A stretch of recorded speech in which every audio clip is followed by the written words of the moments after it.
Le système vestibulaire sous-tend le sens de l'équilibre, véritable sixième sens, au même titre que la somesthésie, la vision, l'audition, la gustation ou l'olfaction. Ce sens est néanmoins extrêmement particulier, en cela que l'on n'en prend véritablement conscience que lorsqu'il dysfonctionne, par exemple, au cours d'un vertige. Dans ce cours, nous verrons comment les informations périphériques sont traitées au sein d'un très ingénieux système localisé dans l'oreille interne et comment ces informations sont relayées vers le cerveau qui va nous permettre de coder dans les trois plans d'espace notre position corporelle. Je vous souhaite un bon travail. L'équilibration est une fonction dans laquelle des informations en provenance de capteurs périphériques va permettre à notre cerveau d'élaborer une commande motrice nous permettant de nous positionner dans l'espace, par exemple de nous tenir debout. Le système qui sous-tend principalement ce sens de l'équilibre est le système vestibulaire, dont les capteurs sont localisés dans une partie de l'oreille interne différente de celle dévolue à l'audition, appelée le labyrinthe. Ce système, du fait de ses connexions avec les structures motrices, participe au contrôle de la posture et à la coordination des mouvements réflexes des yeux et de la tête. L'équilibration est néanmoins une fonction très complexe qui ne se résume pas qu'au seul système vestibulaire. Notre cerveau fusionne des signaux provenant d'autres capteurs, qu'ils soient visuels, articulaires, musculaires ou de pression. Les messages du système vestibulaire sont ainsi intégrés avec ceux des systèmes visuels et somesthésiques pour permettre la perception de la position et de l'orientation du corps dans l'espace. Le labyrinthe, véritable organe de l'équilibre, fait partie de l'oreille interne. Il est constitué de deux parties, le labyrinthe osseux, c'est-à-dire la boîte, et le labyrinthe membraneux, ce qu'il y a dans la boîte. Le labyrinthe osseux est enchâssé dans le rocher de l'os temporal. Il est rempli de périlymphe, de composition voisine à celle du liquide céphalorachidien. Il comprend le vestibule et trois canaux semi-circulaires qui sont chacun disposés dans l'un des trois plans de l'espace. Le labyrinthe membraneux est situé à l'intérieur des cavités du labyrinthe osseux. Il communique avec l'organe de l'audition, la cochlée, par le canal réunien. Il est constitué d'une membrane revêtue d'un épithélium baignant dans de l'endolymphe, de composition voisine de celle des liquides intracellulaires. Il comprend trois parties.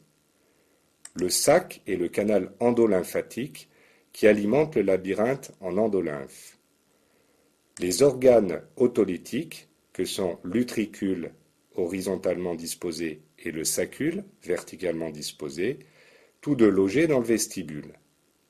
Enfin, les canaux semi-circulaires antérieurs, horizontales et postérieurs qui débouchent près de l'utricule au niveau de renflement appelé ampoule. Les canaux circulaires et les organes autolytiques sont des organes sensoriels qui détectent l'accélération. La transduction des déplacements en influx nerveux se fait grâce à un ensemble spécialisé de cellules sensorielles ciliées. Celles-ci sont localisées dans des épithéliums de structure identique, la crête ampoulaire qui tapisse les ampoules et la macule qui tapisse les parois internes du sacule et de l'utricule.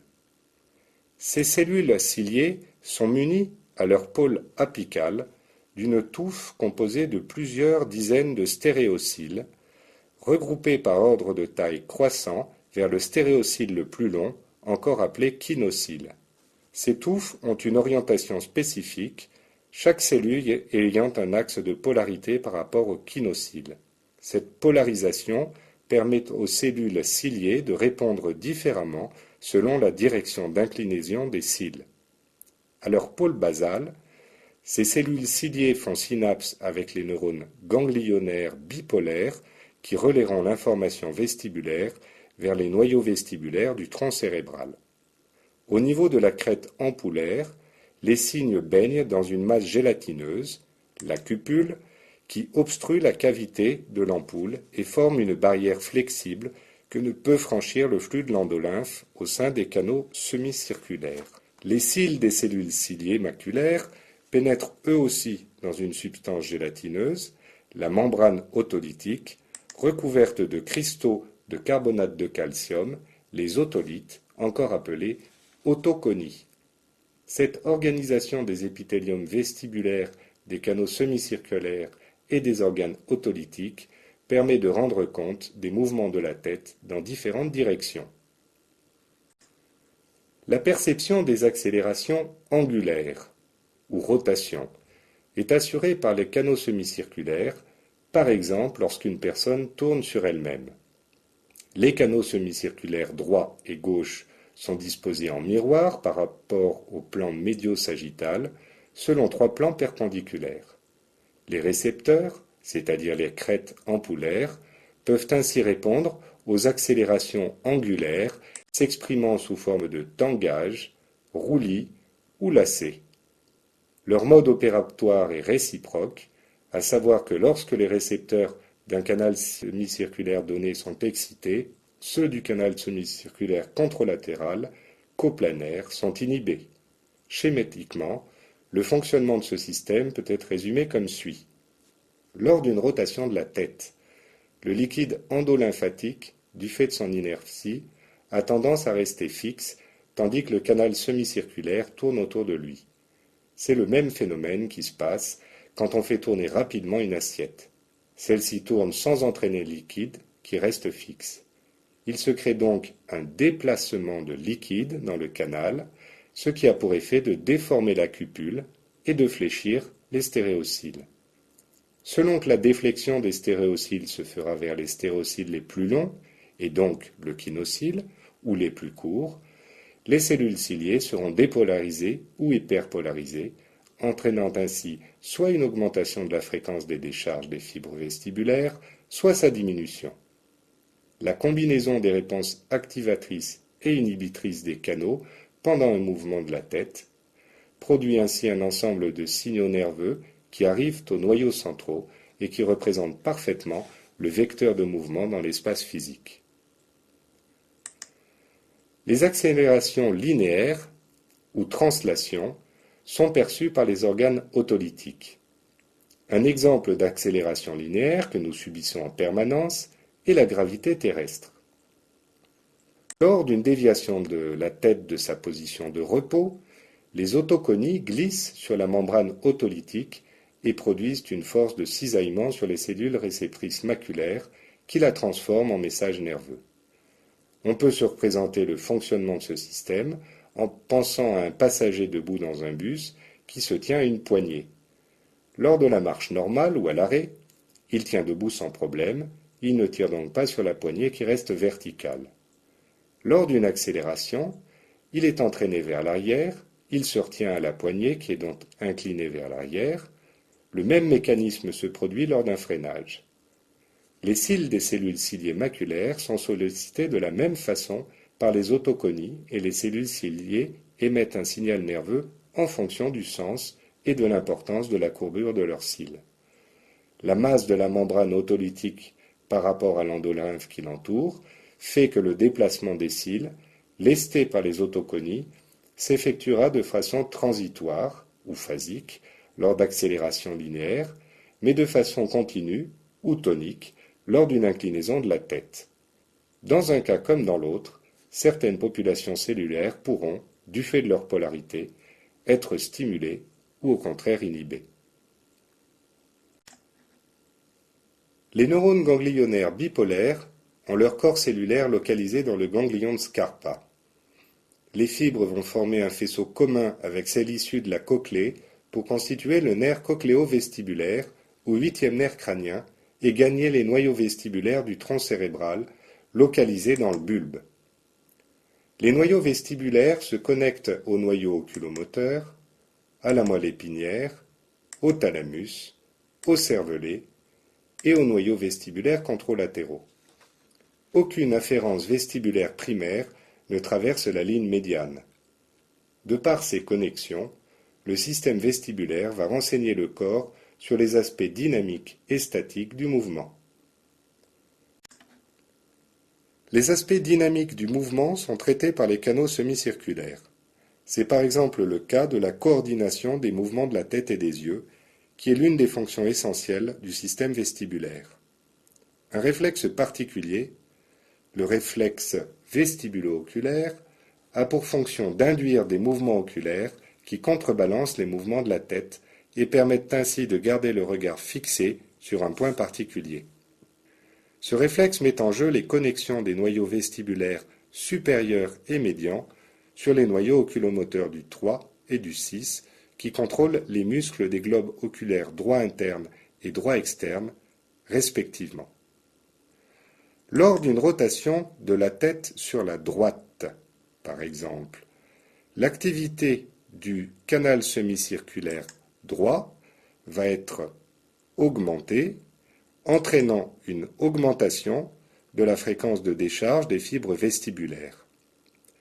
Les connexions du noyau vestibulaire droit avec le noyau oculomoteur externe contralatéral étant excitatrices, l'activité accrue du 6 gauche va commander directement la contraction du muscle droit externe de l'œil gauche et, indirectement, par la mise en jeu du noyau oculomoteur commun ipsilatéral, la contraction du muscle droit interne de l'œil droit. De façon concomitante, la rotation de la tête sur l'inde droite induit également une inhibition de l'activité du canal semi-circulaire gauche. Selon les mêmes principes, il en résultera un relâchement des muscles droit externe de l'œil droit et droit interne de l'œil gauche. L'ensemble concourt à une déviation conjuguée des yeux vers la gauche. L'analyse du réflexe vestibulo-oculaire est particulièrement utile pour déterminer les atteintes du tronc cérébral chez les patients dans le coma. Les aspects statiques du mouvement sont pour l'essentiel traités par les organes otolytiques. Au travers du réflexe vestibulo-spinal, les organes otolytiques transmettent les informations sur la gravité et l'accélération linéaire aux muscles squelettiques, assurant ainsi les ajustements posturaux du corps. Les organes otolytiques se projettent en majorité sur la partie latérale et inférieure des noyaux vestibulaires. De là, des projections vers la moelle empruntent le faisceau vestibulo-spinal latéral qui contrôle les muscles extenseurs antigravitaires, assurant ainsi l'équilibration et le maintien de la posture érigée. Ce système inclut aussi les canaux semi-circulaires qui, en plus de leur relais vers les noyaux oculomoteurs, projettent sur la partie médiane des noyaux vestibulaires, d'où l'information est ensuite relayée par le faisceau vestibulo-spinal médian jusqu'aux segments cervicaux de la moelle qui contrôlent les ajustements posturaux de la tête. Les noyaux vestibulaires émettent également des fibres vers le complexe nucléaire ventro-postérieur du thalamus contralatéral, qui relaie leur message vers les aires corticales de la sensibilité vestibulaire. Chez l'homme et le singe, il n'existerait pas de zone corticale spécialement dédiée au traitement des informations vestibulaires. Le cortex vestibulaire est en fait un cortex multisensoriel qui répond aux informations vestibulaires, optocinétiques et somatosensorielles. Il est largement distribué et comprendrait entre autres le cortex vestibulaire pariéto-insulaire ou PIVC, localisé près de la partie postérieure de l'insula, l'aire 2V ou région vestibulaire pariétale de l'aire 2, l'aire 3AV ou aire somatosensorielle vestibulaire, enfin l'aire 7 ou lobule pariétal inférieur. Les neurones de ces régions sont connectés au système vestibulaire et répondent à des stimuli proprioceptifs et visuels, ainsi qu'à des stimuli vestibulaires. Beaucoup d'entre eux sont activés par des stimuli visuels mobiles, ainsi que par la rotation du corps, même lorsque les yeux sont fermés, ce qui laisse supposer que ces régions corticales sont impliquées dans la perception de l'orientation du corps dans l'espace extracorporel. Le cervelet, enfin, reçoit en permanence des informations sensorielles des organes autolytiques et ampoullaires. Ces informations permettent au cervelet de contrôler les activités motrices générées par le cortex cérébral et de faire les ajustements nécessaires. Le cervelet envoie en effet continuellement des influx nerveux aux aires motrices cérébrales en réponse aux informations vestibulaires, ce qui incite le système moteur à augmenter ou à diminuer les influx qu'il envoie à des muscles squelettiques précis pour maintenir l'équilibre.